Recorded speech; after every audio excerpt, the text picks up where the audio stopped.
Hi, everyone. Welcome to a social distancing episode of Packers Unscripted. From Packers.com, I am Mike Spofford, joined, as always, by my trusted colleague, Wes Hodkiewicz. We're restarting Packers Unscripted here from our homes during the COVID-19 pandemic, doing the best we can with the technology that is available.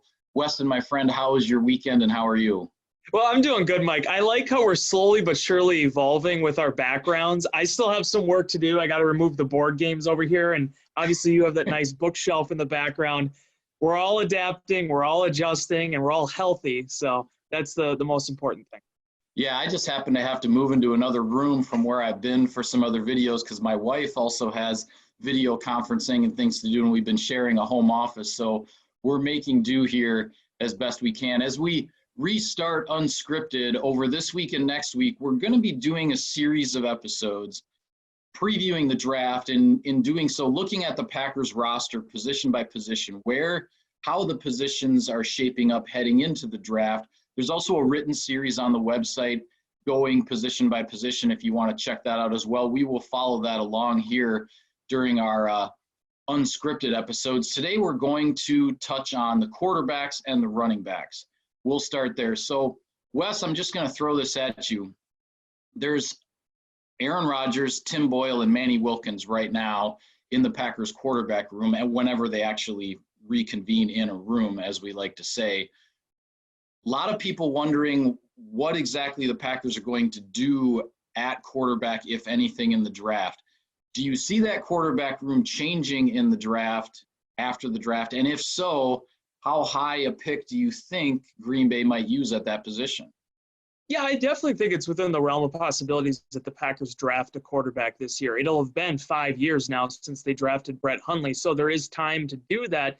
The only thing that I keep coming back to, though, is the people that are talking about a quarterback at number 30. Now, while Brian Gutekunst has left all of his options on the table and has made sure to mention numerous times that no matter what happens, they're going to play the board out as it stands.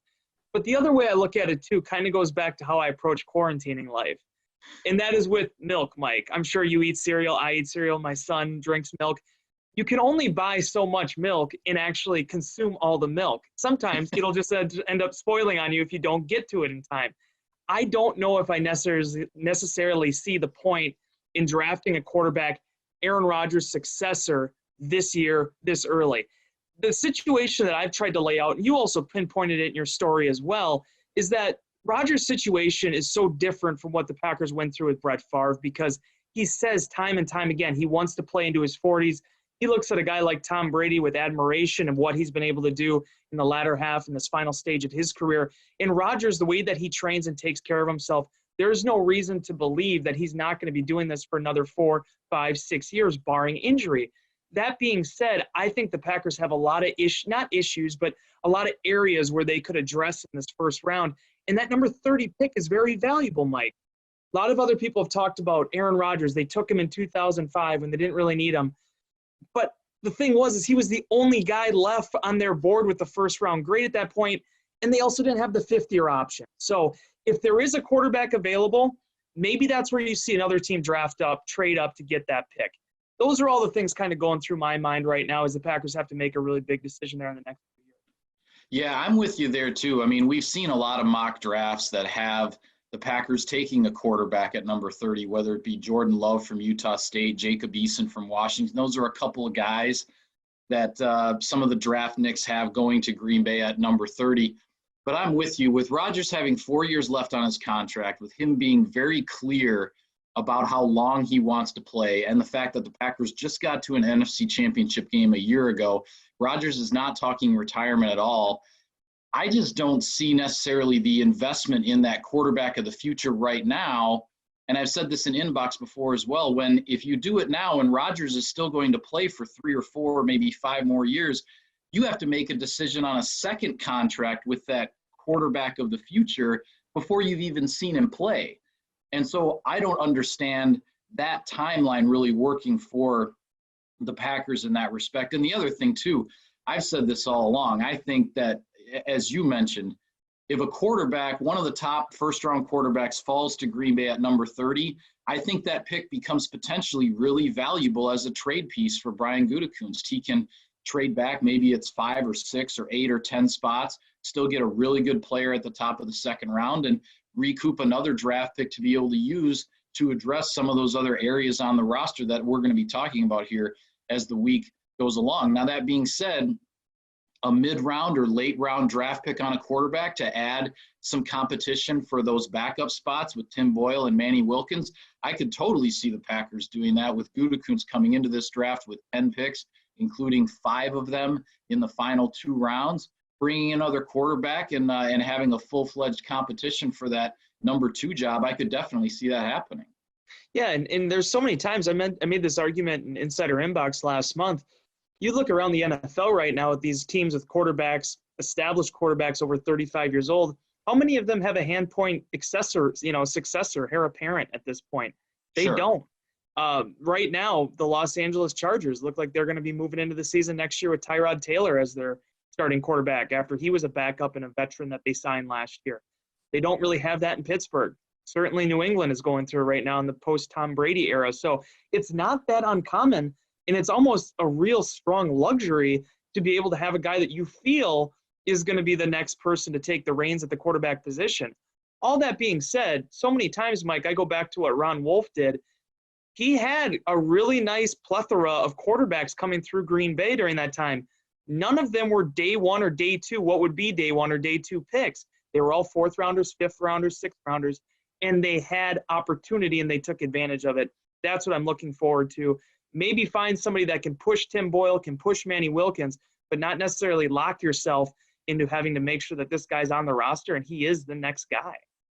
Yeah, and I'll make one last point on this too. The other approach to go about it when you look at the succession plan, so to speak, maybe you just wait until Rodgers is done, you invest what you need to in the quarterback of the future, and then you try to do what the Seahawks did with Russell Wilson, what the Chiefs did with Patrick Mahomes, which is to win a Super Bowl with a quarterback on a rookie contract, because you can spend a lot of money salary cap wise elsewhere on the roster to build yourself up and make that run. So that's the approach that a lot of other teams have taken as well. So with that, should we move on to running backs? Yeah, let's move on to running backs. I'm excited to talk about this. Okay. Well, here's the interesting thing with the Packers at running back, Wes. When you do what Brian Gutekunst did in the draft, what Ted Thompson did in the draft a few years ago, and you stockpile at one position, well, here now the Packers are with Aaron Jones, and Jamal Williams as your 1-2 punch in the backfield, but they're both entering their contract year at the same time because they were drafted in the same year. So the running back position, the Packers definitely have to look to the future here and I think make some plans for where this position is going to go, because as much as Jones and Williams are best friends, they're a great 1-2 punch. They've been really, really close personally since the day they arrived in Green Bay. It's probably not realistic from a salary cap perspective to keep both guys beyond this year. Maybe it could happen. I don't know. It just doesn't seem likely. So planning for the future at the running back position, I definitely think that's on the table in this draft for Green Bay. Yeah, because it's so rare that you actually get 2 running backs that even go into a 4th season together. At some point, you don't draft guys typically the same year. They end up being kind of, shelved off a little bit in terms of when they enter the league. And then here they are now and going into year 4, and both of them are established players. I firmly believe, and I've said it to you a numerous amount of times, I think Jamal Williams could be a 1,000-yard rusher in this offense. I think he can be a 1,000-yard running back in the NFL. And I imagine he wants to get that opportunity at some point. Aaron Jones became the prominent playmaker I think everybody thought he could be last year in this offense, and multifaceted. It's not just as a running back. It's not as a scat back. It's as a receiver. It's as a power guy in the middle of the field when he needs to. Aaron Jones, I look at this year that he's entering now in 2020, wish it was 2019. I look at this as an opportunity for him to not only show that last year wasn't, an aberration or anything like that, that was something that he actually can do tangibly every single season. But I think it's also an opportunity for him to show that, I'm one of the best running backs in the National Football League at this point. Those 2 guys together in tandem, I think they're one of the top 1-2 punches they have right now in the NFL. But all that being said, you also have to keep an eye on the future. And while I still don't think number 30 is going to be Jonathan Taylor or something like that, it makes sense, where they found Jamal Williams in the 4th round, Aaron Jones in the 5th round. You go back a lot of years, James Starks, for as much as people kind of ragged on him about the injuries, he was a heck of a find in the 6th round.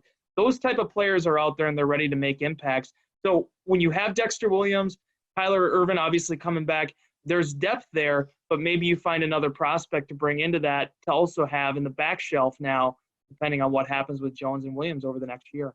Yeah, as you mentioned, the Packers brought back Tyler Ervin at running back. He's sort of that change of pace. I guess I call it a niche role in the offense. There are going to be certain plays, certain packages that we saw where Matt LaFleur likes to use him in certain situations. He's also obviously the primary return man on special teams on the roster right now. Dexter Williams, drafted in the 6th round last year out of Notre Dame, was inactive on game day for the better part of his rookie season. I think we saw, Wes, things like catching the ball out of the backfield, the pass protection. Those things are works in progress with Dexter Williams. I don't know if the Packers are necessarily going to feel like he can just step in and be the number 2 guy right away if either Aaron Jones or Jamal Williams were to miss time with injury. So as I said, planning for the future at that position to see where this goes.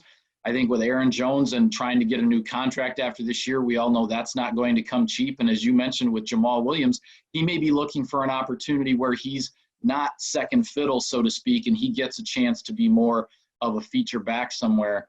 Jonathan Taylor from Wisconsin, you mentioned him. He's one of these 1st or 2nd round running backs that's being talked about out there. I'll glance at my list here quickly. Also, DeAndre Swift from Georgia, J.K. Dobbins from Ohio State. A couple of other guys mentioned that if the Packers are going to go running back in the 1st round or maybe the 2nd round, those are the guys that that could be available, could be on the board there. And then I've also seen some, mock drafts in the 2nd round or beyond linking the Packers to Cam Akers from Florida State, or maybe Zach Moss from Utah.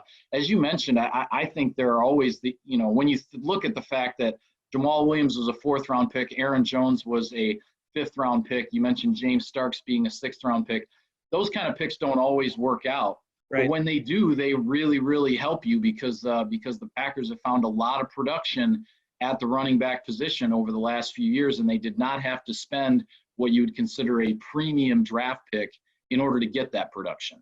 Yeah, it's just funny when you go back and look at it over the years. The Packers have actually, going back to 2010, they've had success finding running backs and finding different types of running backs to fit these offenses. Certainly when they invested the 2nd rounder with Eddie Lacy, he paid them off for that. I mean, he was a big part of those 2 teams in 2013 and 14 and the success that they had on the ground and really revitalizing the running game. And I think you've seen a very similar impact with Aaron Jones, Jamal Williams, and what they've done since 2017. So it is going to be interesting, though, because there are going to be guys up there that could tempt Packers. I mean, you look at Swift. Swift's one of my favorite guys in this draft class. He's just a little, brick house with, 5'8", 212 pounds. I mean, he brings everything you want in like a power type back, especially with the low center of gravity. He can be available. He could be interesting.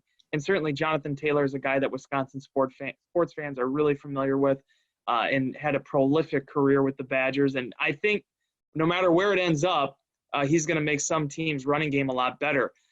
For me, though, when I look at Green Bay, there's just, there's so many positions. We're going to get to talking about them in the next few days that I think could make address an immediate need. Not that you always draft for that, but if there isn't one guy that maybe is a top 10 pick that falls to you, where you find comparable players, I see it as a luxury position right now. But that being said, it doesn't mean that at some point during those 3 days you can't find a guy to make that room better.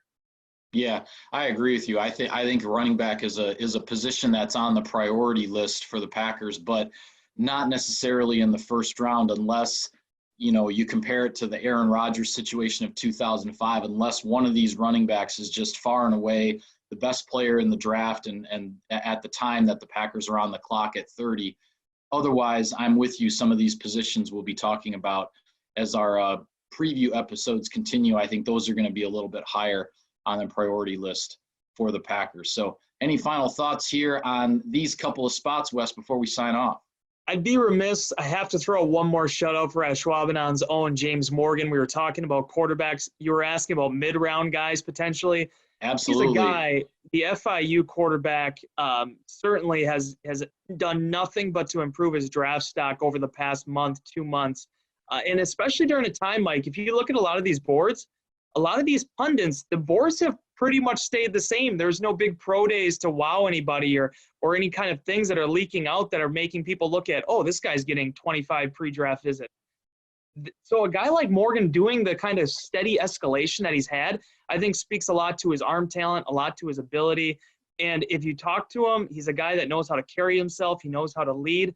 And if you look at his last season at FIU, I know statistically it wasn't as impressive as the previous year, but he also battled through a lot of injuries too to stay on the field for them. And I think watching his story unfold, whether it would be Green Bay or otherwise, is going to be really interesting because Green Bay, not known as a big area for developing NFL talent, especially at the quarterback position.